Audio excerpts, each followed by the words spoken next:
Uno de los países que no lo suscribió fue Estados Unidos. Y Australia. Y Australia, efectivamente, pero Estados Unidos es el responsable del 30% de las emisiones, lo cual lo hace un actor importante en esto. Claro.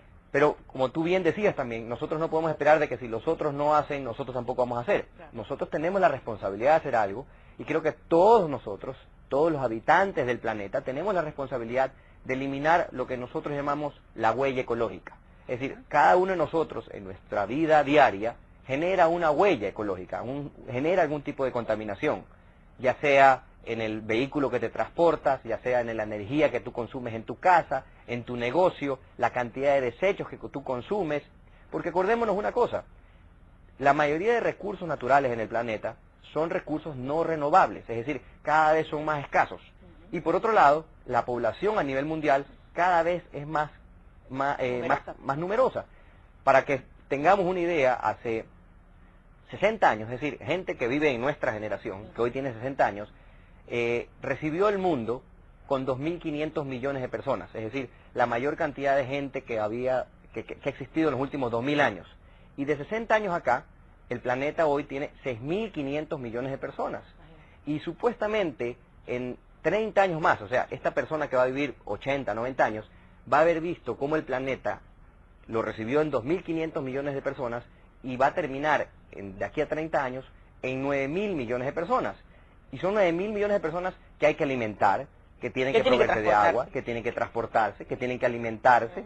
Entonces, vemos que va a ser cada vez más difícil, con los incrementos de los niveles del mar, que van a haber cada vez menos territorio disponible para vivir, donde cada vez va a ser más difícil producir cualquier tipo de productos en la agricultura por el desequilibrio de las lluvias y de la tierra disponible para producir, por la cada vez más escasa cantidad de agua disponible en el planeta, agua potable.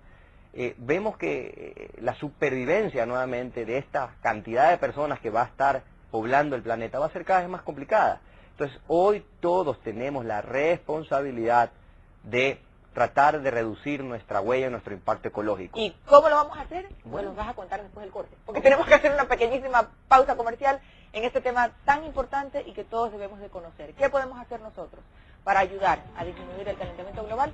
Lo conversaremos después de la pausa, ya volvemos. Estamos de regreso, seguimos conversando un poquito sobre el calentamiento global, lo importante del tema, y estamos junto a José Javier Guarderas, gerente general de Soluciones Ambientales Totales.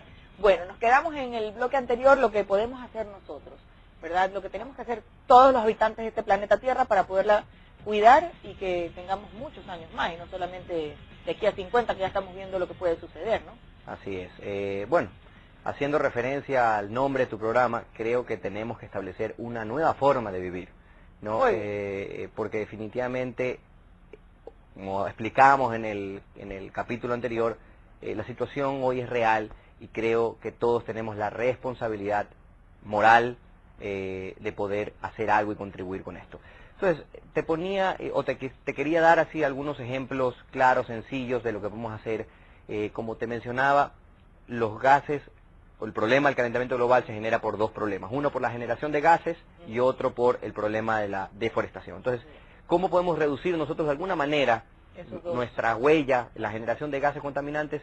Sencillo, seamos más responsables en el uso eficiente de la energía eléctrica, en nuestras casas, en nuestras compañías, en nuestras industrias.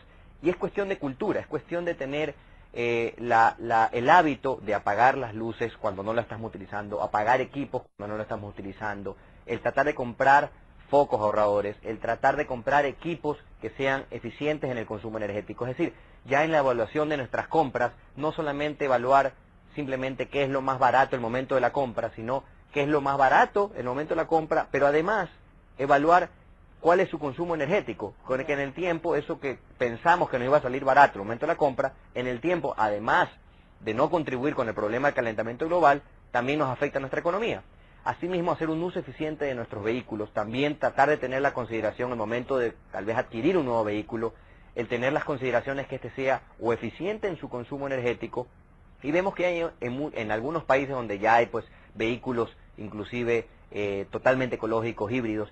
Entonces, Pero ha subido la venta de estos vehículos. En estos países donde se venden, va muy bien. Y a nivel de la bolsa, a nivel mundial, las dos compañías que han resaltado con el resto por haber sacado este tipo de tecnologías son Honda y Toyota, dos compañías más bien de origen europeo y asiático, en el cual han entrado muy agresivamente en las tecnologías de híbridos. Y por otro lado, como te decía, además de tener la conciencia de hacer un uso eficiente de la energía eléctrica, porque en nuestro país sobre todo la principal fuente de generación de energía eléctrica es por medio del petróleo, para entenderlo más fácil, asimismo, invitaría a cada uno de las personas que te ven de que en algún momento traten de sembrar un árbol. ¿No? Es algo sencillo. De hecho, la próxima semana, el 21 de marzo, se festeja el Día Mundial Forestal, y sería interesante el que cada uno tengamos la proactividad de salir a sembrar un árbol. Un árbol puede capturar en todo su ciclo de vida hasta 1 tonelada de CO2. Entonces, es importante de que entendamos de que tenemos que contribuir con el problema, que tenemos que tener una conciencia clara de tratar de reducir o eliminar nuestra huella ecológica, y que es cuestión de supervivencia. Asimismo, los empresarios deben de comenzar a entender que ya hoy sus negocios no simplemente tienen que tener una consideración económica, sino que es vital que tengan una consideración económica, social y ambiental, es decir, lo que hoy se llama el desarrollo sustentable. Esto ojalá también sea escuchado y aplicado como una política de Estado, de este gobierno y de todos los gobiernos. Ahora la situación que está en crisis, pero en todo caso cuando las aguas se calmen y todo vuelva al estado normal, pues entonces se pueda sentar a conversar, ¿verdad? Y de verdad hacer una política de Estado. Sí, que las aguas se calmen y más bien que no suban como el problema del calentamiento global, ¿no? Porque si no vamos a estar realmente inundados, pero no por el problema del calentamiento global, sino por el problema de la crisis política. Terrible. Bueno, volviendo a lo nuestro, dejando la política de un lado, que es como imposible olvidarte en estos momentos, pero bueno, ¿qué más podemos hacer? ¿El reciclaje? ¿Importante? Por supuesto, porque otra de las, como te decía, además del CO2, otro de los gases contaminantes importantes es el metano. Y el metano es un gas que se produce al descomponerse la materia orgánica, la basura.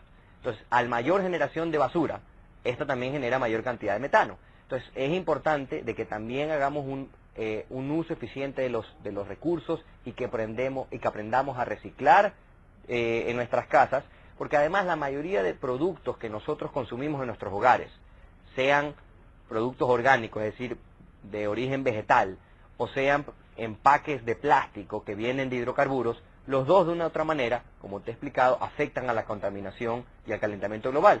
Los envases de plástico porque vienen a partir de productos del petróleo, los cuales para obtenerlos generan el problema del calentamiento global, y asimismo la descomposición de la materia orgánica genera metano que también afecta al problema del calentamiento global. Entonces sí, efectivamente, el hacer un uso eficiente y el reciclar desechos, cuando vayamos al supermercado, tratar tal vez de llevar fundas para que no nos den fundas, el tratar de, en vez de que nos den 10 fundas, tratar de organizar y tratar de meter en la menor cantidad de fundas los productos que compramos, el tal vez buscar productos que no traigan tanto empaque de plástico. Es decir, es una forma de vida, ¿no? Como dice tu programa, hay que tener ya un nuevo hábito de vida, tenemos que comenzar a trabajar e inculcar esto a nuestros hijos. Hay que hacer una campaña entonces, José Javier. Sí, hay que hacer una campaña y creo que tú y tu programa vamos a hacer la campaña aquí en el programa. Deberían de tomar esta ya, bandera.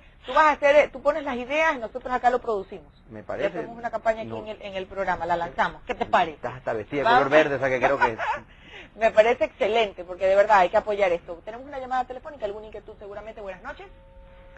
Buenas noches, les saludo desde la ciudad de Quito, les felicito por este tema que es muy interesante y la verdad es preocupante para nosotros y nuestras generaciones. Yo me pregunto lo siguiente, los dueños de los supermercados son gente adinerada, gente que han viajado, que han estado en Estados Unidos, en Europa. Por ejemplo, allá en los supermercados, si uno quiere empacar los productos que uno ha comprado y uno no ha llevado, pues, digamos, una bolsa de tela, que es lo que ya exige, en Alemania le estoy hablando justamente. Le exigen en una bolsa de tela. Claro, todas las amas de casa llevamos una funda de tela o un cartón.